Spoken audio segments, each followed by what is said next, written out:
കൈക്ക് കാര്യം പറയാം. രക്ഷിക്കപ്പെട്ട് വെള്ളത്തിൽ മുങ്ങി സ്നാനപ്പെട്ട് പരിശുദ്ധാത്മ സ്നാനം പ്രാപിച്ച് വേർപാടും വിശുദ്ധിയും കാത്ത് ജീവിക്കുന്ന ഒരു ദൈവ പൈതലിന് ആ വിചാരം പറ്റുകയില്ല. അതുകൊണ്ട് ആരേലും വന്ന് പറയാ അവര് ചെയ്തിട്ടുണ്ട്, ഇവര് ചെയ്തിട്ടുണ്ട്, അവിടെ ഉണ്ട്, ഇവിടെ ഉണ്ടെന്ന് പറഞ്ഞ് നീ കിടന്ന് ചാടരുത്. മര്യാദയ്ക്ക് ഇരുന്നോണം. പിന്നെ പെണ്ണുങ്ങളെ തുള്ളിക്കാനായിട്ട് കുറെ എണ്ണം അടുത്ത കാലത്ത് ഇറങ്ങിയിട്ടുമുണ്ട്. ആണ്ട് വരുന്ന തേ വരുന്നെന്നും പറഞ്ഞ് നിങ്ങളെ ഇളക്കും, കയറി ഇളകരുത്. രണ്ടു വശവും നമ്മൾ ഇന്ന് പകൽ ചിന്തിക്കും. ദൈവം അനുവദിച്ചാൽ വൈകിട്ടും നമുക്ക് ദൈവവചനം ധ്യാനിക്കണം. പകലത്തെ ഒന്ന് നോക്കട്ടെ.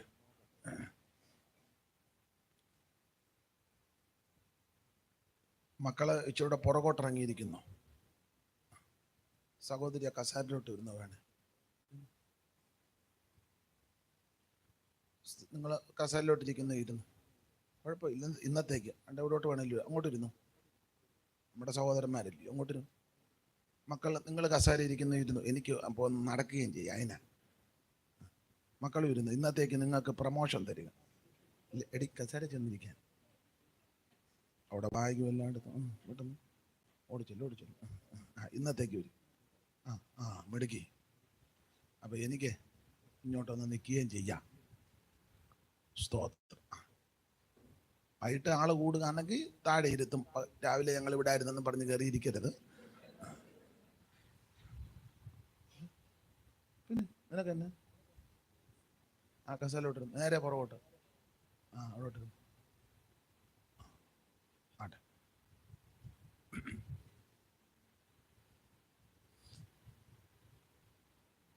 സംഖ്യാപുസ്തകം 23-ാം അധ്യായത്തിന്റെ 23-ാമത്തെ വാക്യത്തിന്റെ പ്രാരംഭ ഭാഗമാണ് ചിന്തയ്ക്ക് അടിസ്ഥാനമായിട്ട് വായിച്ചിരിക്കുന്നത്. ആഭിചാരം യാക്കോബിന് പറ്റുകയില്ല. വളരെ ക്ലിയർ ആയിട്ടാണ് എഴുതിയേക്കുന്നത്.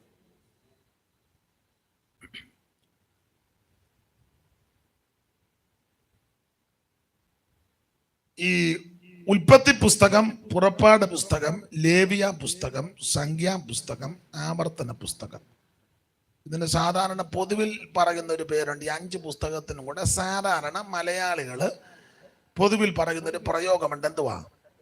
പഞ്ചഗ്രന്ഥം. നിങ്ങൾക്ക് എന്തെങ്കിലും ഇതൊക്കെ അതിനെ പറ്റി ഒരു ധാരണയുണ്ടോ എന്ന് അറിയാനായി ചോദിക്കുന്നത്. നിങ്ങൾക്ക് ഏതാണ്ട് ധാരണയുണ്ട്. പഞ്ചഗ്രന്ഥം. പഞ്ചഗ്രന്ഥം എന്ന് പറഞ്ഞാൽ അതിന്റെ അർത്ഥം ചോദിക്കുന്നവര് പറഞ്ഞാൽ മതി. എല്ലാവർക്കും ഞാൻ ചോദ്യം തരുന്നുണ്ട്. 5 ഗ്രന്ഥം. 5 ഗ്രന്ഥം ഏതൊക്കെയാ? ഉറക്കെ പറഞ്ഞു.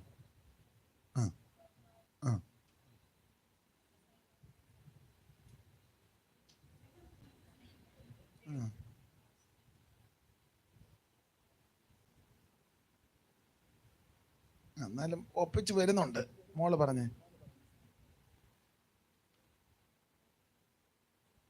ഉറക്കെ പറ.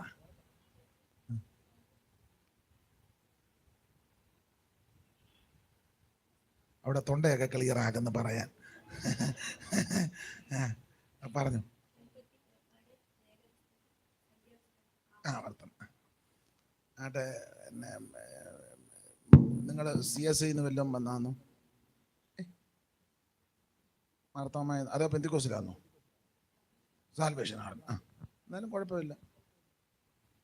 പെന്തിക്കോസുകാരെക്കാളും മുന്നമേ സുവിശേഷം അറിയിക്കാൻ തുടങ്ങിയത് സാൽവേഷൻ ആർമിക്കാരാ. അതെ, പിന്നെ പൂർണ്ണമായിട്ട് അറിയിച്ചില്ലെന്നേ ഉള്ളൂ. അവർ നന്നായിട്ട് പ്രവർത്തിച്ചവരാ. CMS, സാൽവേഷൻ അവർ വഴിയൊരുക്കി തന്നു. നമ്മളപ്പോൾ അതിൻ്റെ വഴി കൂടെ കയറി കൃത്യം വഴി പറയുകയും ചെയ്തു. അപ്പോൾ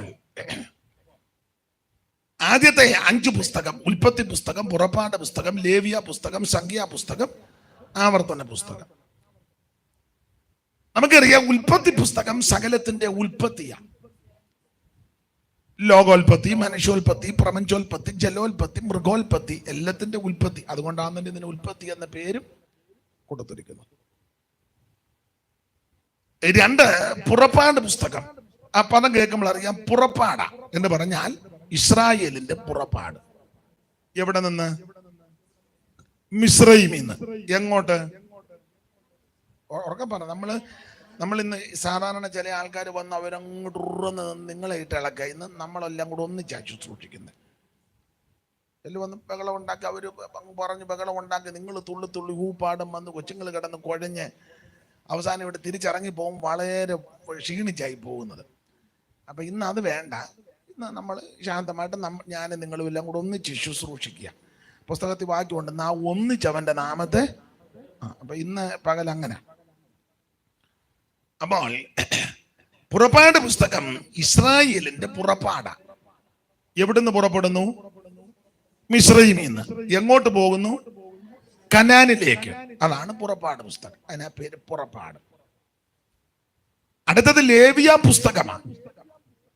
ലേവിയ പുസ്തകത്തിന്റെ വിശേഷത, ഈ പുറപ്പെട്ടു വരുന്ന ജനത്തിന് ആരാധനയ്ക്കൊരു ക്രമീകരണം വേണം. എങ്ങനെ ആരാധിക്കണം, ഏത് വിധത്തിൽ ആരാധിക്കണം, ആരെ ആരാധിക്കണം, ആര് ആരാധിക്കണം. അപ്പൊ എന്ന് പറഞ്ഞാൽ ആരാധനയുടെ പ്രമാണമാണ് ലേവിയ പുസ്തകം. നാടൻ ഭാഷയെ പറഞ്ഞാൽ തോന്നിയെടുത്ത് ആരാധിക്കാനും തോന്നുന്നത് പോലെ ആരാധിക്കാൻ വ്യവസ്ഥയില്ല. ആരാധനയ്ക്ക് അതിന്റെ വ്യവസ്ഥയുണ്ട്. അത് മനസ്സിൽ വെച്ചോണ്ട് തന്നെ എബ്രായ ലേഖനം 9-ാം അധ്യായത്തിന്റെ പ്രാരംഭവാക്യം എന്ന് വായിച്ചു. ഇത് മനസ്സിൽ വെച്ചോണ്ട് എബ്രായർ 9-ന്റെ പ്രാരംഭവാക്യം.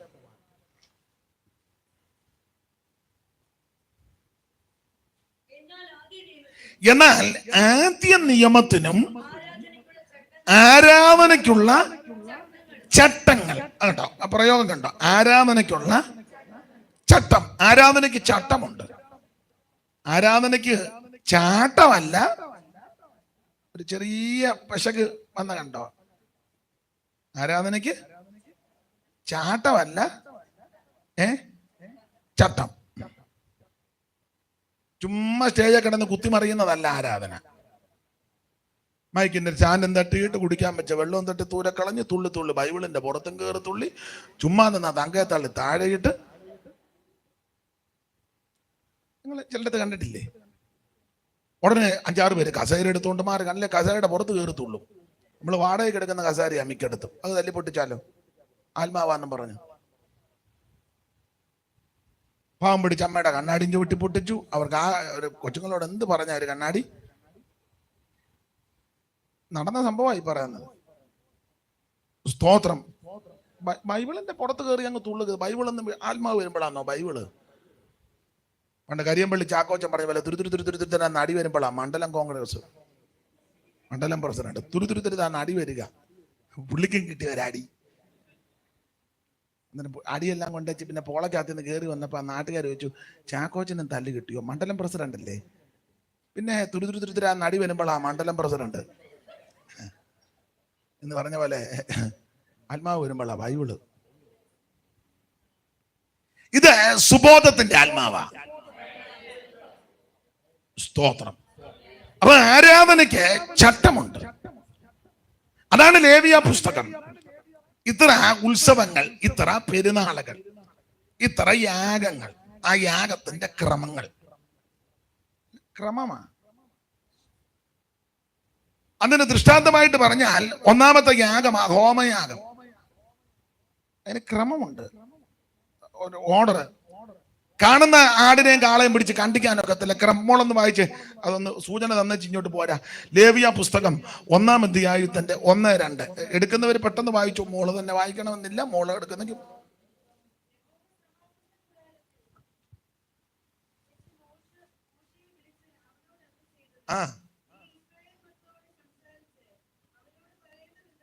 നീ ഇസ്രായേൽ മക്കളോട് സംസാരിച്ച് അവരോട് പറയേണ്ടത് എന്തെന്നാൽ, നിങ്ങളിൽ ആരെങ്കിലും യഹോവയ്ക്ക് വഴിപാട് കഴിക്കുന്നു എങ്കിൽ ആ ആ ആ അപ്പോൾ അടുത്ത വാക്യത്തിൽ അവൻ വഴിപാടായി കന്നുകാലികളിൽ ഒന്നിനെ ഹോമയാഗം കഴിക്കുന്നു എങ്കിൽ, അപ്പൊ പ്രമാണം കണ്ടോ? അവൻ വഴിപാടായി കന്നുകാലികളിൽ ഒന്നിനെ ഹോമയാഗം. അപ്പൊ ഹോമയാഗം കഴിക്കാനായിട്ടുള്ള മൃഗത്തിന്റെ വ്യവസ്ഥ അല്ല കന്നുകാലി. നാടൻ ഭാഷ പറയാം,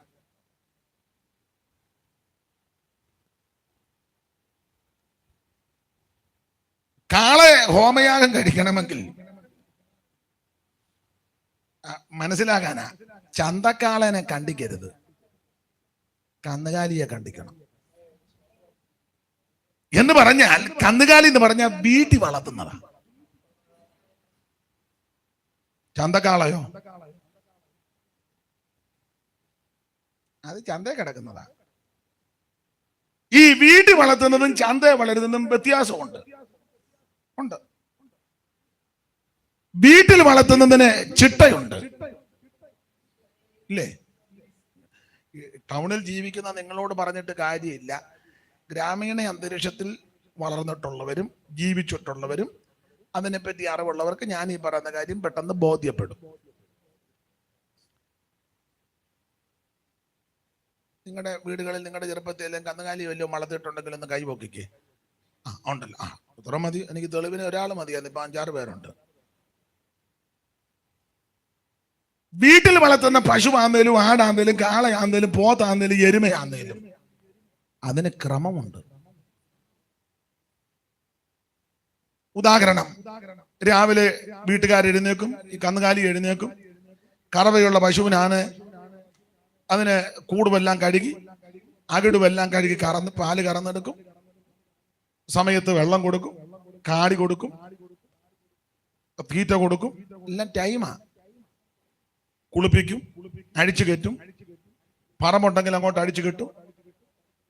ഇനി കണ്ടത്തിൽ കുറ്റിയടിച്ച് പോച്ചയുള്ളിടത്ത് നിന്ന് കണ്ടത്തിലോട്ട് ചെന്ന് അഴിച്ചു വിട്ട് സൂക്ഷാക്കാന്നാല് നമ്മുടെ കൂട്ടിൽ വന്ന് കയറും. കണ്ടത്തിൽ നിന്ന് അഴിച്ചു വിട്ട സൂക്ഷ അത് നേരെ റെയിൽവേ സ്റ്റേഷനിലോട്ട് പോവുകയല്ല, ചാലക്കമ്പോളത്തിലോട്ടും പോവുകയല്ല, സൂക്ഷം നമ്മുടെ വീട്ടിലെ കൂട്ടി വന്ന് കയറും. മനസ്സിലായോ? ആ ഉടയവൻ അല്ലെ അമ്മ അതിലെങ്ങാനും നടന്ന ഉടനെ ഇത് തലമുക്ക് ഒന്ന് കരയും. ഇപ്പൊ ചില അമ്മമാര് വരുന്നടി അവിടെ നിൽക്ക്, ഇണങ്ങിയ നിൽക്കുന്നതാണ്. അതാ കന്നുകാലിയുടെ വിശേഷം. എന്നാ ചന്തക്കാളെ അങ്ങനല്ല. കാണുന്നിടത്ത് കിടക്കുക, കിട്ടുന്നത് തിന്നുക, ഇഷ്ടമുള്ളിടത്തെല്ലാം അപ്പിയിടുക. മീൻ മേടിക്കാൻ അമ്മ മീൻ്റെ വില പറഞ്ഞപ്പോ അമ്മയുടെ തുണി കവണി ഇതിന്റെ വായിക്കകത്ത് തള്ള അറിഞ്ഞല്ല, തള്ള ബാർഗൻ ചെയ്തപ്പോ കവണി അത് പ്ലാസ്റ്റിക് കൂടും തിന്നും, ബേസ് ബോർഡും തിന്നും, പഴുത്തൊലിയും തിന്നും. മനസ്സിലാകുന്നുണ്ടോ? അതിന് ക്രമമൊന്നുമില്ല. ഇന്ന് ഈ കടത്തണ്ടല്ല കിടന്നെങ്കിൽ നാളെ അപ്പുറത്തെ കടത്തണ്ടേ. അത് കഴിയുമ്പോൾ നമ്മളാണ്ട പിന്നെ ട്രാഫിക്കിന്റെ മൂല കിടക്കുന്നു. അത് കഴിഞ്ഞ് നമ്മൾ പിറ്റേന്ന് ചെന്നപ്പോ കേശവദാസ ടേണിങ് ഉള്ളൂരിന് തിരിക്കുന്നിടത്ത് വീട്ടിൽ വളർത്തുന്ന അങ്ങനെയാണോ? അല്ല. അപ്പോൾ ഹോമയാഗത്തിന് പ്രമാണം വെച്ചപ്പോൾ കന്നുകാലികളിൽ നിന്നൊന്നിനെ വേണം യാഗം കഴിക്കാൻ. ഇതിന്റെ ആത്മീക പാഠം ഇത്രയേ ഉള്ളൂ. ആരാധന സഭാഗോളിലല്ല വെളിപ്പെടേണ്ടത്, ആദ്യം വീട്ടിൽ വെളിപ്പെടണം. മനസ്സിലാകുന്നുണ്ടോ? സഭാഗോളി വരുമ്പോ ആരാധിക്കണം, പാടണം, പ്രാർത്ഥിക്കണം, നൃത്തം ചെയ്തോണം. പക്ഷെ ആദ്യം ആരാധന വെളിപ്പെടേണ്ടത് വീട്ടില. ഇത് വീട്ടിൽ പാട്ടുമില്ല, പ്രാർത്ഥനയില്ല, ആരാധനയില്ല, ഒന്നുമില്ല. സഭാകോളി വന്നു കഴിയുമ്പോൾ മൈക്കിന്റെ ഓളിയം കൂട്ടി അടിച്ച് പെരുക്കി നിർത്തുകയില്ല, നിയന്ത്രണവും ഇല്ല. നമ്മൾ പറഞ്ഞ ഭയങ്കര സാന്നിധ്യമായിരുന്നു. ചില പറഞ്ഞത് എന്തെന്നില്ലാത്ത ഒരു സാന്നിധ്യം പുസ്തകത്തിലില്ല. ഇതിനകത്തുള്ളതെല്ലാം എന്തെന്നുള്ളതാ. എന്തെന്നില്ലാത്ത ചില പറയത്തില്ലേ, ദൈവാത്മാവ് ഏതാണ്ടല്ല, അതിനെ ബോധക്കേടുള്ള ആത്മാവാണോ? ദൈവാത്മാവ് ചെയ്യുന്നതെല്ലാം ദൈവാത്മാവിന് നല്ല ഉത്തരവാദിത്വമുണ്ട്. സ്തോത്രം. മനസ്സിലാകുന്നുണ്ടോ നിങ്ങൾക്ക്? മിക്കവാറും റോയ് പാസ്റ്റർ നമ്മളല്ലേ,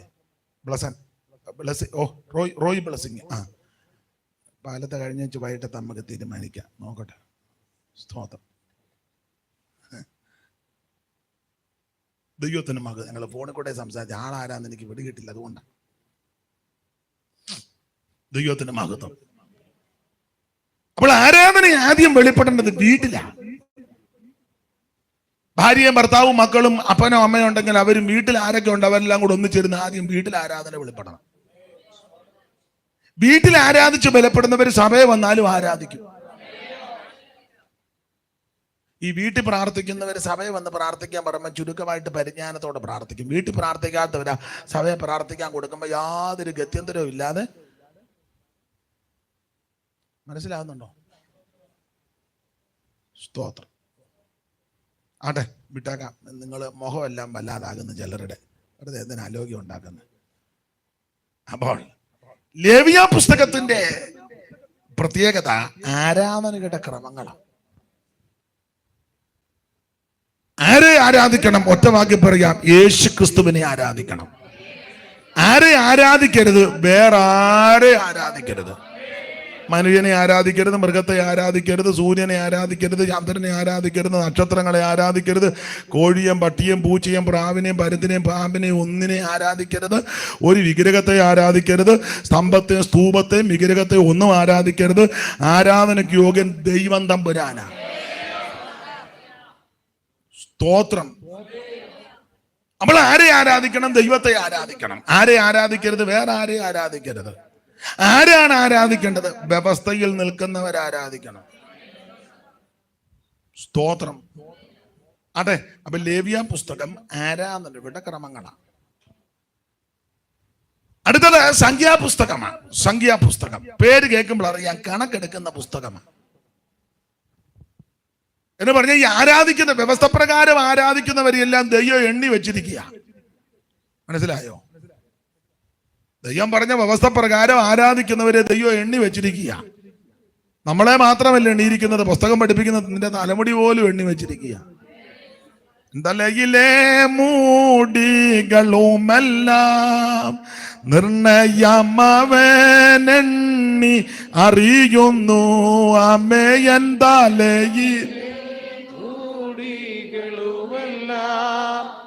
നിർണയമവൻ നീ അറിയുന്നു. ഒന്നതിൻ നിലത്തു വീണിടണമെങ്കിൽ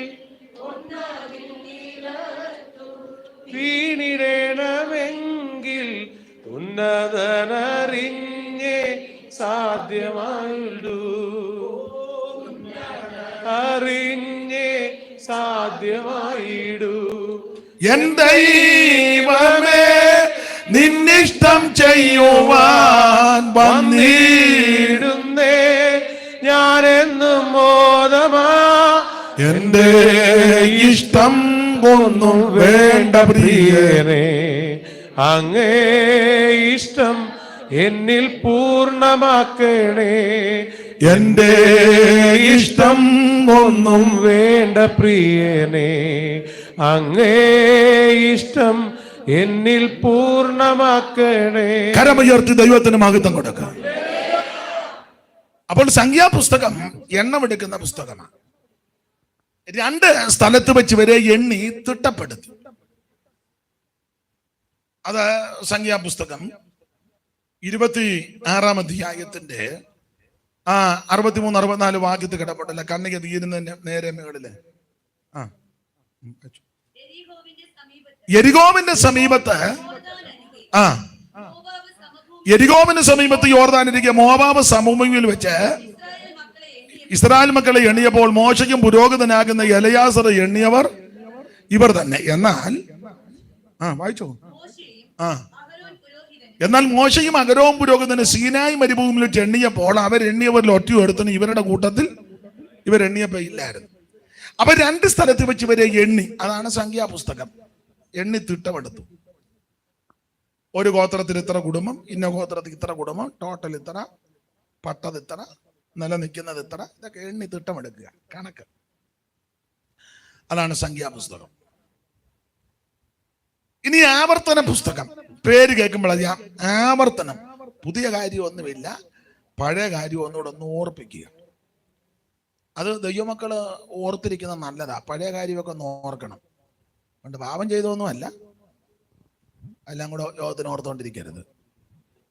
പോയതും ഓടിയതും ഒന്നും.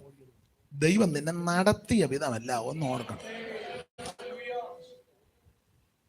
പാപത്തിന്റെ പടുകൂടിയിൽ വീണ് എല്ലാവരാലും തള്ളപ്പെട്ട് ഒറ്റപ്പെട്ട് നിരാശപരിതരായി നെട്ടോട്ടം മൂടി ജീവിതം ഒടുക്കാമെന്ന് ചിന്തിച്ചിരുന്നപ്പോൾ ആ യേശുവിന്റെ സ്നേഹം തേടി വന്നത്. അതോർത്ത് ദൈവത്തിന് സ്തോത്രം ചെയ്തു. ആത്മഹത്യയുടെ വാക്കിൽ നീ ചെന്നതാ, അന്നേരം ആ ലഘുലേഖ കിട്ടിയത്. യേശു നിന്നെ തൊട്ടു. അത് ഓർക്കണം. കഷ്ടതയും ദാരിദ്ര്യവും പട്ടിണിയും പരിതാപവും പൈതാഹവും ബുദ്ധിമുട്ടും ഒക്കെ അനുഭവിച്ചു. അതിൽ നിന്നെല്ലാം ദൈവം നിന്നെ രക്ഷിച്ചു. അപ്പൊ ഇതെല്ലാം ഓർത്ത് ദൈവത്തിന് സ്തോത്രം ചെയ്യണം. അതിനായി ആവർത്തന പുസ്തകം. ആവർത്തന പുസ്തകത്തിലെ പ്രയോഗങ്ങൾ നിങ്ങൾ ശ്രദ്ധിച്ചാൽ, ഇസ്രായേലെ കേൾക്കുക, ഇസ്രായേലെ ഓർക്കുക, ഇസ്രായേലെ മറക്കരുത്, ഇസ്രായേലെ ചെവി ചായ്ക്കുക, ഇസ്രായേലെ ശ്രദ്ധ വെച്ച് കേൾക്കുക. ഇങ്ങനെയുള്ള പ്രയോഗങ്ങൾ ആവർത്തന പുസ്തകത്തിൽ. ദൈവം നടത്തിയ വിധങ്ങളൊന്നും മറക്കരുത്. ഓർത്ത് ഓർത്ത് ദൈവത്തിന് സ്തോത്രം ചെയ്തോ. ദൈവത്തിന് മഹത്വം ആട്ടെ. അപ്പൊ പഞ്ചഗ്രന്ഥത്തിന്റെ ഒരു ചെറിയ ഔട്ട്ലൈൻ എന്ന് പറഞ്ഞതുള്ള, കാരണം ഇതിനെ പറ്റി ഒരു ചെറിയ ധാരണ നിങ്ങൾക്കുണ്ട്. ഇല്ലാത്ത ആരെങ്കിലും ഉണ്ടേ അവരുടെ അറിവിന്. നമ്മൾ ഈ പകലെ സംഖ്യാപുസ്തകം 23-ാം അധ്യായത്തിന്റെ 23-ാമത്തെ വാക്യത്തിന്റെ പ്രാരംഭ ഭാഗമാണ് വായിച്ചത്.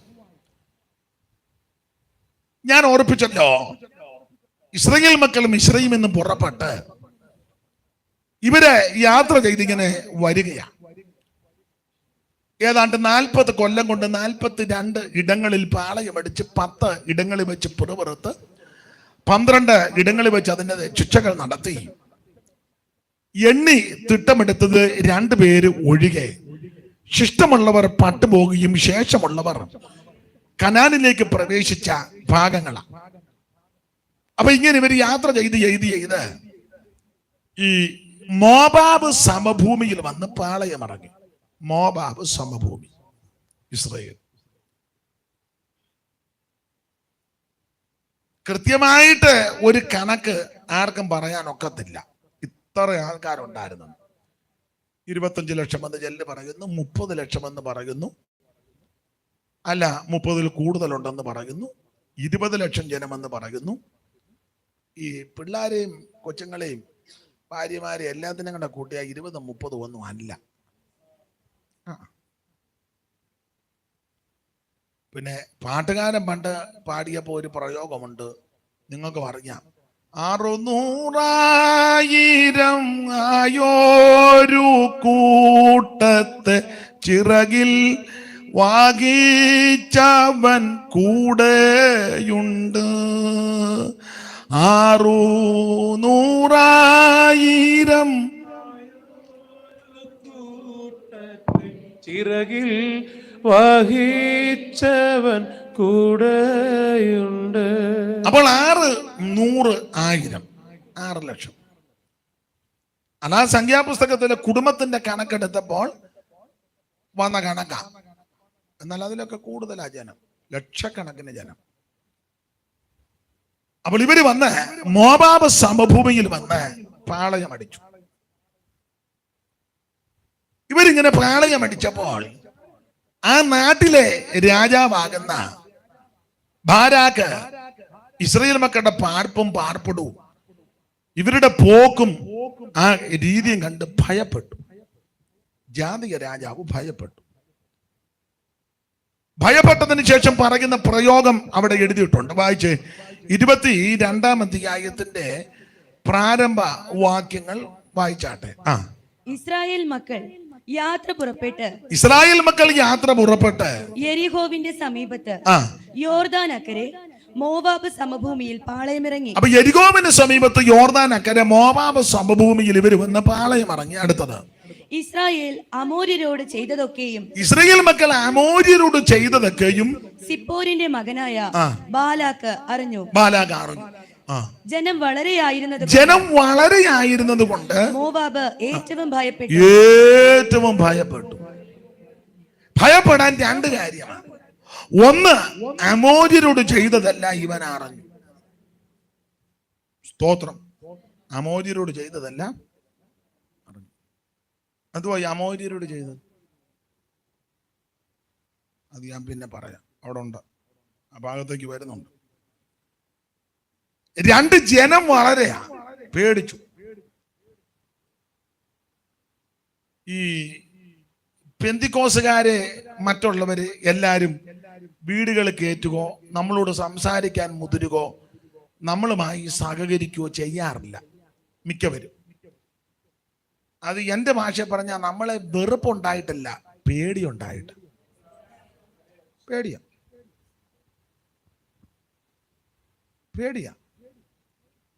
അവർക്കറിയാം നമ്മളൊരു വീട്ടിലോ നാട്ടിലോ ചെന്നാൽ സൂക്ഷം 10 പേര് നമ്മുടെ കൂടെ കൂടും. അതിന്റെ കാരണം പറയാം, നമ്മൾ ഗുണദോഷമായി പറഞ്ഞു കൊടുക്കുന്നത്. അല്ല അവന്റെ പെടലി കണ്ടിച്ചുകൊണ്ട് വാടാ ഞാൻ നിന്നിൽ സംപ്രീതനാകും, അങ്ങനൊന്നും അല്ല പറഞ്ഞു കൊടുക്കുന്നത്. ശത്രു സംഹാര അങ്ങനൊന്നുമല്ല. ബാക്കി നിങ്ങളൊക്കെ പൂരിപ്പിച്ചോണം. ശത്രു സംഹാര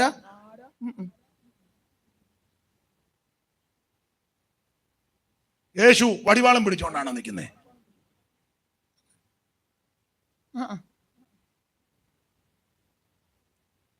യേശുവിന്റെ കൈ വലിയ കുന്തവരിക്കാന്നോ?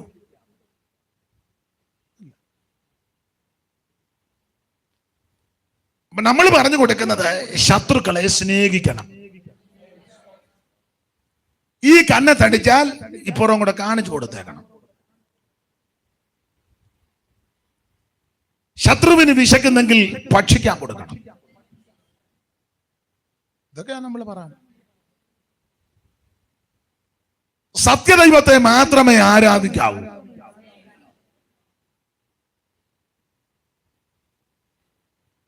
മനസ്സിലായോ?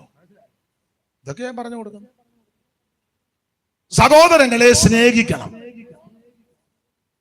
സഹജീവികളോട് സഹാനുഭൂതി ഉണ്ടായിരിക്കണം. ഞാനിതൊക്കെയാ പറഞ്ഞു കൊടുക്കുന്നത്. നിങ്ങൾ എന്നാ പറയുന്ന എനിക്കത്തില്ല. നിങ്ങൾ അതൊക്കെ തന്നെയല്ലേ?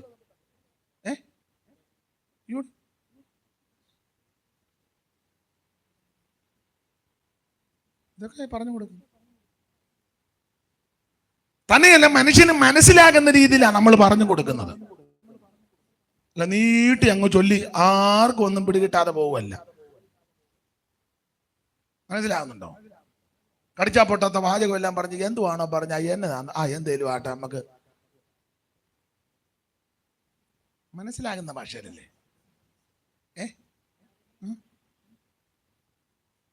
അപ്പൊ ഞാൻ വളരെ ശാന്തമായിട്ടാ നിങ്ങൾക്ക് മനസ്സിലാകുന്ന ഭാഷയിൽ. നിങ്ങൾക്ക് മനസ്സിലാകുന്നില്ലേ? പറ, അതറിഞ്ഞാൽ മതി. അല്ലാതെ ഏവമുക്തം കൃഷികേശം കൂടാകേശേന ഭാരതാദിഭൂതഞ്ചക്കിം പ്രോക്ത അതിദൈവം കിമുച്ഛതേ. ഇച്ചിരി ഇളക്കം ഉണ്ടെന്നാ.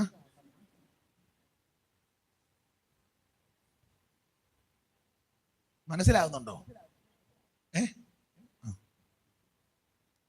അപ്പൊ ഇത് അവർക്കും അറിയാം.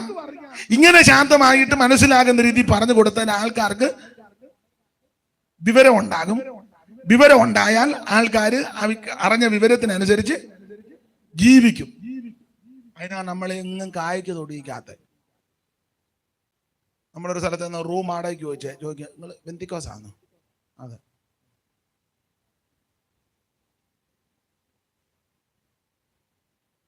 എവിടെ ഇരുന്ന് താമസിക്കാൻ നമ്മൾ ചില 10 സെന്റ് സ്ഥലം മേടിച്ച് അവിടെ അപ്പുറത്തുകാരും നോക്കും.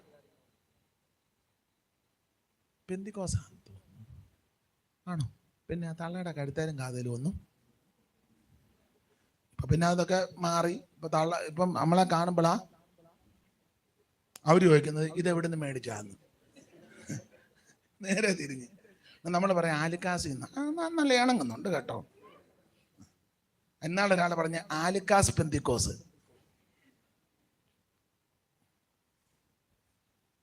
സ്തോത്രം. അപ്പൊ ഈ പലയിടത്തും നമ്മളെ കയറ്റാത്തതും അടുപ്പിക്കാത്തത് നമ്മളെ വെറുത്തിട്ടല്ല, പേടിയാ. കാരണം എന്നാന്ന് ചോദിച്ചാൽ നമ്മൾ പ്രാർത്ഥിച്ചാൽ ദൈവം അത്ഭുതം ചെയ്യുമെന്ന് അവർക്കറിയാം.